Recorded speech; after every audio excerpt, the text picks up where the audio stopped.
Hello everyone, and welcome to another episode of Trail Pass. Now, you know, here on the channel we have a deep love for Toyotas, and especially the 5th gen Toyota 4Runner, which is the current one and has been since 2010. However, this vehicle behind us is our new family vehicle, the Subaru Outback Wilderness, and here's why. So the Subaru Outback has long been a very popular vehicle, whether you're taking the kids to soccer practice or whether you're a budding adventurer who's camping on the weekends. So Subaru has started to listen to their customers and what they're doing in the aftermarket support with the enthusiasts, and they a few years ago developed the Onyx XT trim, which basically made their Outback a little bit more off-road ready. Now, Subaru even took this one step further now with the Subaru Outback Wilderness. So a couple of the main differences you might see right off the bat: a lot more black plastic cladding, which of course screams off-road ready, no matter what car manufacturer you are. But you also have a smaller 17-inch wheel now, which allows for more sidewall and a true all-terrain tire. These particular ones are a Yokohama Geolandar AT, and they do actually have a really nice tread pattern there. So more than just that though, it also offers 9.5 inches of ground clearance due to a factory suspension lift, which honestly, you're getting into some pretty serious numbers. Those numbers are more than a base model 4Runner, more than a base model Bronco, and honestly, really impressive details, but it is more than that as well.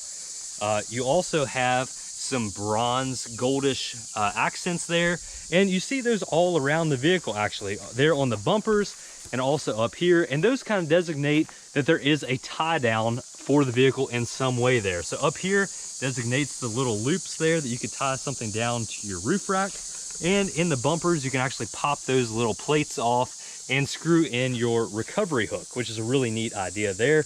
Definitely makes them stand out, and normally I'm sure that would just kind of blend in with the rest of the bumper, but here they chose to really highlight that because of course this is a Subaru Outback Wilderness.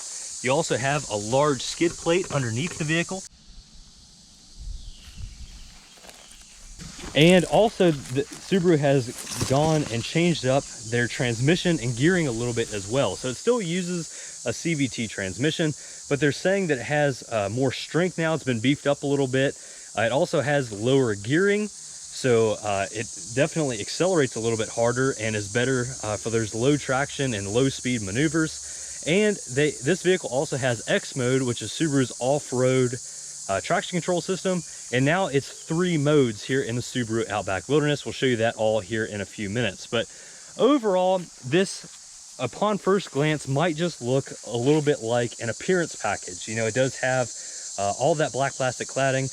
It does have obviously the black wheels, but you see blackout packages from a lot of different manufacturers. But Subaru did more than just a blackout package. This actually has real off-road chops, at least for the mid-size crossover segment.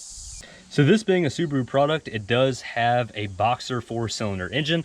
However, this one, like a lot of the XT trim Outbacks, is turbocharged. So that offers 260 horsepower, 277 foot-pounds of torque, which is really a nice bump over the non-turbo models, and really livens this vehicle up. I also mentioned that the transmission and the gearing has been revised. So ultimately, if you want what is the fastest Subaru Outback, which I know is not probably up on your list of priorities when you're looking for a new basically mid-size crossover wagon type vehicle, this one actually is the fastest and honestly a really good performer. It seems to have a lot of good usable power, whether you're passing on the interstate or you're taking off at a stoplight, and it's a very comfortable vehicle while accelerating. It doesn't make a whole lot of noise. It doesn't drone with that CVT, which is something that I was really interested in. It does have simulated shift points, which are, again, with a CVT, it's not truly shifting, but it does have those simulated shift points, which is something to get used to. But overall, it is a really nice vehicle and a very comfortable vehicle to drive. And amazingly enough, even with the factory lift and the all-terrain tires and everything like you see it here, it's really not nearly as compromised of a vehicle as what you might expect. Now, when you see a vehicle like this, again, with the knobbier tires, you think you're going to have a lot of road noise, maybe even some body sway going into the turns and everything like that. But this all being factory from Subaru, rather than doing it in the aftermarket, you know it's all been well engineered. All of the parts do work well together, and it is a very, very comfortable vehicle for just daily driving, which I think is really important. Now, again, this being the Subaru Outback Wilderness Edition, it does have some pretty good off-road chops. We'll definitely test that in a different vehicle. But if you're just going out and shopping for one of these for your daily vehicle, again, you might be running the kids to school, you might be running to the office, but then on the weekends, you might have some more serious adventures planned. I think this is a really, really good kind of middle ground vehicle where, again, it does have some of that off-road chops, off-road tech, but it's not a very compromised vehicle through the rest of the week. So moving along here into the interior of the Subaru Outback Wilderness, it's a very, very nice and comfortable place to be. Now, it is very well appointed. It does have a very large touchscreen. It does support Android Auto and Apple CarPlay, which people have come to expect here on modern vehicles. It does have true analog gauges, but it does have a center digital display. And it has all of the features associated with Subaru EyeSight, which is their driver assistance technology group, and basically provides all of the latest driver assistance and safety features that you can get on any vehicle. These StarTech seats are very nice, the synthetic leather, and also pressed into the headrest there, you can see it is a true Subaru Outback Wilderness. And with that Wilderness, you also have some pretty cool touches to the interior. You do have the gold color there, bronzish color on the shifter and on the bottom of the steering wheel, and along the seats there in the stitching, and those custom floor mats, as you can see there. Now moving along here into the back seats, again, my wife and I are new parents, and this car seat fitment was very important. It was very tight in our RAV4, and we actually had to slide forward the front seat to get everything here in. But here in the Subaru, that's no problem. So we have plenty of room here between the back of the seat, even at a comfortable position, and the car seat, no problem there. Subaru also has good tie-down points here for a car seat, so it can buckle right in. And overall, no problem even for a carrier-style car seat for infants like we have right here. The back seats are also trimmed in the same type of StarTech's upholstery there, with all of the accented stitching, and overall really nice. Again, everything is soft touch, even back here in the back, even the door cards, which is really nice. And overall, a very, very spacious interior, whether you have car seats you're lugging around or you have older people there sitting in the rear as well. So also here in the rear seats, you can see it does have some vents back here for the rear passengers, as well as heated seats and some charging ports there. Also moving back here to between the seats, a flip down armrest, which can easily be flipped up for a third passenger here in the back row. So looking here in the rear cargo area of the Subaru Outback, it is a really, really cavernous space. Now, according to the spec sheet, this might not be as impressive as maybe some other crossovers and mid-size crossovers that you might be looking at, and that's because, according to the spec sheet at least, they look at cargo volume, not the dimensions of the actual cargo mat. So again, we used to have a Toyota RAV4, and that, at least by the specs, looks very similar to this, but actually in practice, this is much more usable space. Yes, the floor to the roof height is not quite as tall as a RAV4, but if you actually look at the depth of this mat and the width of this mat, it actually allows us to get tons of stuff in the back, including a full-size stroller, which is really, really nice. Something we could not do very easily in our previous RAV4. So that is one thing to keep in mind, whether you're shopping for a Subaru Outback or any other vehicle. Now, this does have some different Subaru accessories back here. It does have the all-weather mats, the wheel well liners, and the liner for the back of the rear seat.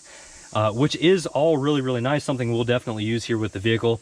And it also has the shade here if you wanted to cover up any of your cargo. You can pull that out and latch it just like that.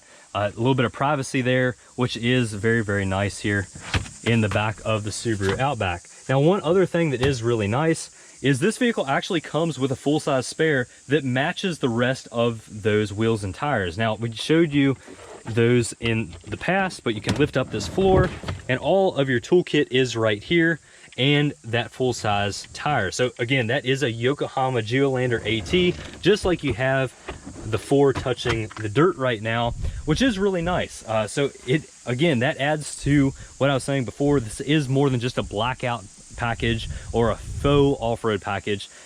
You know, you see a full-size matching spare on full-size trucks and SUVs, because if you're out in the bush actually taking advantage of what this vehicle is designed for, you may just need that spare tire. So really, really thoughtful of Subaru.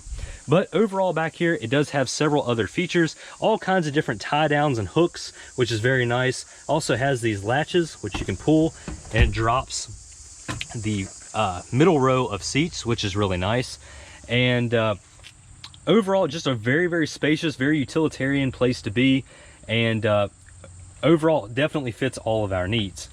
So what ultimately led us to purchase a Subaru Outback Wilderness among all of the other vehicles that are popular today and that we were cross shopping? Well, again, we are big Toyota fans. We were certainly looking at the 4Runner because in our heart, that is a really great vehicle. It could take us to all the places we wanted to go, certainly to work and those type of daily chores, but also all the adventure type places that we might want to go to. You can get them spec'd with the TRD off-road with, say, a rear locker, and the vehicle has been around for a while in the 4Runner, but ultimately it still is holding up. It's very, very reliable, and it is a very nice vehicle. But truthfully, we have a truck, and we also have an off-roader in our FJ Cruiser. So we really didn't need the true hardcore body-on-frame vehicle. We didn't need the ability to tow. We didn't need truly a whole lot of off-road capability other than what we might run into in a normal weekend trying to get to a hiking trail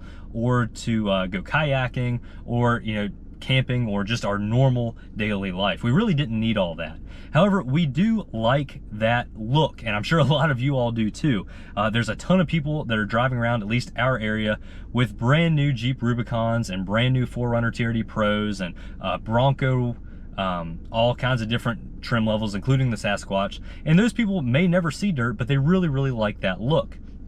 And again, we do too, but you're giving up a lot to daily drive one of those vehicles. And we start talking about that as well. My wife can drive our FJ Cruiser whenever she wants. Again, it is a vehicle that she really likes, but you know, with that body on frame SUV, it does ride a little bit rougher. Honestly, it's not quite as safe because the center of gravity is so much higher, and it's just a little bit rougher and more coarse feeling vehicle because it is, you know, very old school, which is great for off-road, but not so great for daily driving at the root of it. This ultimately feels like a very modern vehicle. The closest vehicle that I've driven to this, at least in feeling, is the newer Volvo products, and with the vertical screen and kind of the comfort of the wagon per se, it really feels a whole lot like a Volvo. But this vehicle really doesn't have a whole lot of direct competitors. The Audi Allroad is maybe the most similar just because it is kind of an off-roady wagon, but you know, somewhere between a Volvo and that Audi Allroad is this Subaru Outback Wilderness. There's just not a whole lot of other wagons in the modern American landscape, at least when it comes to vehicles. And ultimately, that's really a shame because I think this vehicle would really fit the needs better of a lot of people. Again, it drives a lot like a car, but it has some serious off-road specs. I mean, 9.5 inches of ground clearance is a very respectable amount. And when it comes and is paired with the traction control system with the X mode and the all-terrain tires, we should be able to go a lot of places in this Subaru. But really, just like everyone else, we're going to work and we're going to take our baby to daycare a whole lot more often than we're hitting the trails. So I think this is kind of a good medium. If you do live off-road, if you are constantly towing a trailer, or if you know, you really just want the tough and rugged use of an SUV, certainly there are some good ones out there, but among the top of those has got to be the 4Runner. I'm sure you agree. But if you want to just, you know, have an adventurous lifestyle, but still have a normal, comfortable vehicle to go about your daily life, I'm not really sure you can beat this, especially when you look at the price. So again, we were shopping a 4Runner pretty hard, and right now they're very, very hard to get, but even if you can get one at MSRP, you're not going to get one below $40,000, and a lot of them are a lot closer to $45,000 to $50,000, or maybe even more. This vehicle starts at $38,500. It does have some different options on it. You saw all of the rear cargo mats that we have. This vehicle also has the navigation, it has the sunroof, it has a lot of you know, extras on it. But out the door, you're still talking you know, less than 45. So this one's stickered for 42,000, which is, you know, it's certainly a lot of money, don't get me wrong, but it is definitely a lot easier pill to swallow when you think of, you know, people are paying $60,000 for Jeep Wrangler Rubicons and they never even know what a locker is, which is really a shame. Again, people are buying that image and spending a whole lot more money for it. And that's fine, certainly do what you want with your money, but there are sacrifices along with that.